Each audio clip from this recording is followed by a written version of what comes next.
珀莱塔 BM59自动步枪也被称为意大利陆军轻型自动步枪，它是二战后意大利设计和采用的第一支步枪。在战后，意大利原本是想采购G3和 FN-5自动步枪，但是由于财政问题，他们转而选择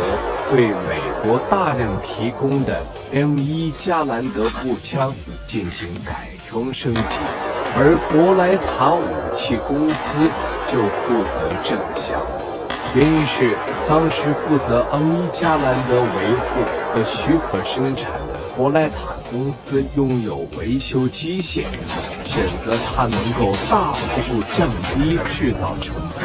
BM59属于是 M1 加兰德步枪的直接升级版，因此该枪的布局和总体外观与 M1 加兰德几乎完全相同。唯一你能看到的明显变化是 BM59增加了一个大型突出的20发弹匣。不太容易注意的是，稍微有点不同的瞄准器和设计选择感，以及稍短的枪管。早期生产的 BM59是拥有全长的 M1 加兰德枪管。BM59的另一个值得注意的附加功能是枪口上的珀莱塔设计的3补长器固定装置。这个装置可用作消焰器、枪口补偿器以及枪榴弹的适配器。BM59的结构也与 M1 加兰德几乎没有什么不同，采用锻钢制造的机匣和枪管，以及不锈钢的导气管，而 BM59新增加的弹匣则是由冲压钢制成。该枪采用 7.62 乘以51毫米北约标准弹，循环射速为每分钟750发，但是也有许多消息来源声称射速为每分钟800发，小编不清楚哪个是准确的。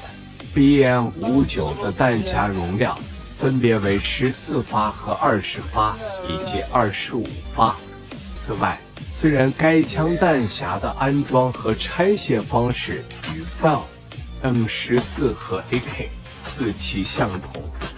但是 BM59的弹匣也可以通过步枪弹夹进行装弹。事实上，这就是当时意大利陆军希望士兵在战场上重新装弹的方式，并且为每个人都配发了弹夹。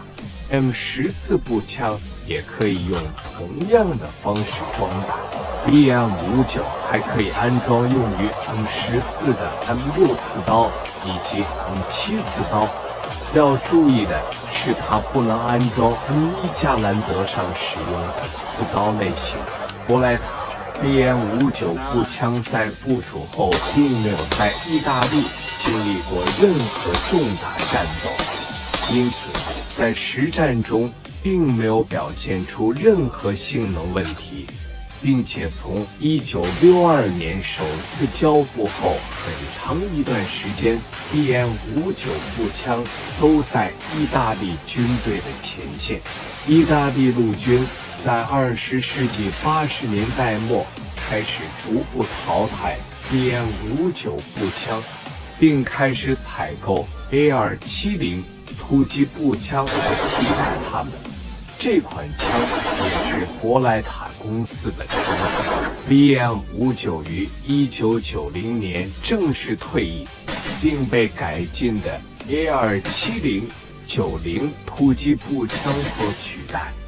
但是仍有少数 BM59在意大利武装部队服役，